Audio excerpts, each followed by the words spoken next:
warahmatullahi wabarakatuh. Waalaikumsalam warahmatullahi wabarakatuh. Apa kabar teman-teman? Alhamdulillah, luar biasa, tetap semangat. Allahu Akbar. Ajaib. Nah, sebelum kita memulai pelajaran hari ini, marilah kita berdoa terlebih dahulu. Mulai yuk, 1, 2, 3. Ku berhitung 1, 2, 3, 4, dan 5. Lipat tangan, tutup mata, mari kita berdoa. Bismillahirrahmanirrahim. Amin. Nah, sebelumnya guru mau absen dulu ya. Sidna, Hadir. Nasir, Hadir. Ananda, Hadir. Dinar, Hadiroh. Fikri, Hadir. ya hadir semua ya hari ini. Nah, hari ini kita akan belajar tentang pubertas dan kesehatan reproduksi. Nah, sekarang kita semua lihat di slide ini ya. Ya. Ini ada gambar pertama, gambar kedua, dan gambar ketiga. Apa perbedaan dari ketiga gambar ini? Tumbuh menjadi lebih besar. Ya, tumbuh menjadi lebih besar. Coba kita lihat. Apa perbedaan dari gambar pertama, kedua, dan ketiga?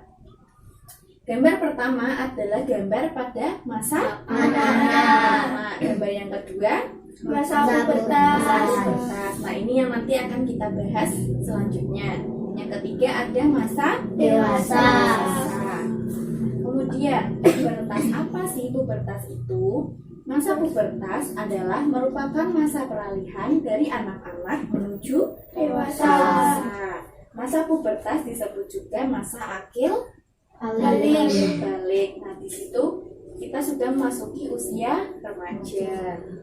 Nah, berapa sih usia pubertas bagi perempuan dan laki-laki? Apakah sama?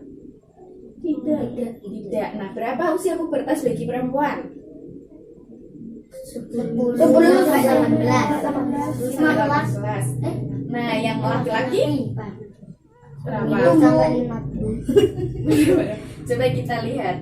Nah, masa pubertas bagi perempuan adalah 8 sampai 13 tahun. Nah, masa pubertas bagi laki-laki dimulai dari usia 10 sampai 15 tahun. Nah, apa saja ciri-ciri masa pubertas bagi laki-laki? Di sini ada ciri-ciri primer dan ciri-ciri sekunder. Ciri-ciri primer pada laki-laki yaitu mengalami mimpi basah. Nah, untuk ciri-ciri sekundernya, suara mulai menjadi besar. Karena apa? Sudah mulai tumbuh capun, terus tumbuh kumis, kemudian tumbuh jakun, terus dada mulai membidak, kemudian tumbuh bulu halus di beberapa bagian, terus ketertarikan dengan lawan jenis. Tumbuh bulu halus di beberapa bagian ini di mana saja ya? Ya, terus kumis, jakun, terus di lawan juga. Nah, bagi perempuan, ciri pubertas bagi perempuan, ciri primernya adalah mengalami menstruasi. Kemudian untuk sekundernya, pinggul mulai membesar, dada mulai membesar, tumbuh jerawat, terus tumbuh rambut. Kemudian kita mulai memasuki ke reproduksi remaja. Nah, apa sih reproduksi remaja itu? Reproduksi remaja adalah kondisi sehat yang menyangkut sistem fungsi pada proses reproduksi yang dimiliki oleh remaja. Nah, sekarang kita harus tahu cara menjaga kesehatan reproduksi bagi remaja. Kira-kira bagaimana cara kita untuk menjaga kebersihan alat reproduksi kita? Kira-kira apa? Bagaimana kita menjaga kebersihan reproduksi kita? Dan tahu kebersihan. jaga kebersihan. Terus Jaga lingkungan pergaulan. jaga lingkungan pergaulan. Terus Menjaga alam semesta.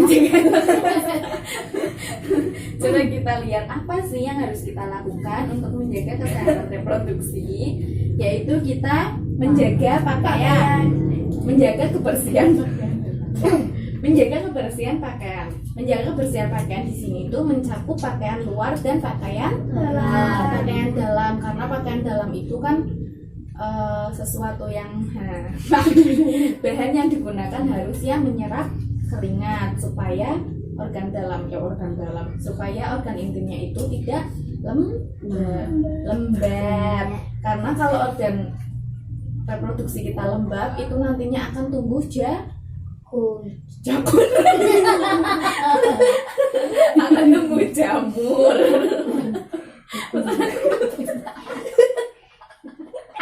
Nah, apalagi untuk perempuan, ketika perempuan sudah tadi kan ciri pubertas pada perempuan ada mengalami menstruasi. Nah, itu kan ketika menstruasi itu kan sangat lembab. Nah, untuk mengatasi kelembapan itu kita harus menjaga kebersihan, terutama kebersihan celana dalam.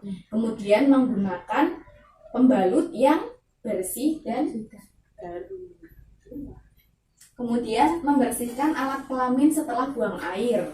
Setelah buang air besar maupun buang air kecil, jangan lupa dibersihkan, ya. Kemudian ini gunakan pembalut yang sesuai. Ketika perempuan sudah mulai menstruasi, gunakan yang sesuai. Karena ketika kalian itu menggunakan pembalut yang tidak sesuai, nanti bisa terjadi iritasi. Nah, apa sih dampak ketika kita tidak bisa menjaga kebersihan alat reproduksi? Nantinya akan tumbuh berbagai macam penyakit. Nah, apa saja sih penyakit yang menyerang alat reproduksi bagi remaja? Remaja dewasa lah ya. Itu ada apa ini? Sifilis. Nah, kemudian ada juga HIV. Dan berbagai penyakit alat reproduksi yang lainnya. Terus untuk menghindari kita agar tidak untuk menjaga diri kita ketika kita sudah mulai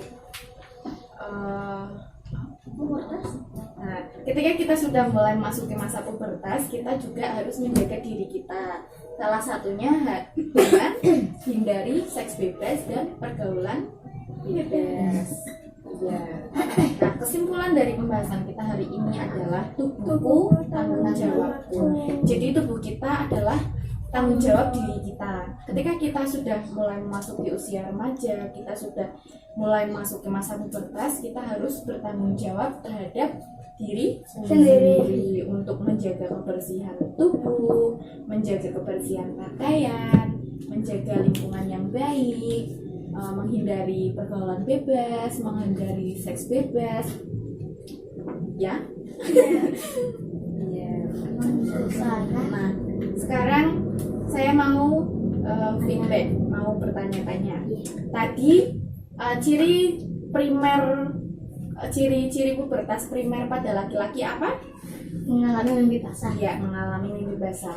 Ciri pubertas primer pada perempuan? Mengalami menstruasi. Terus ciri sekunder bagi laki-laki?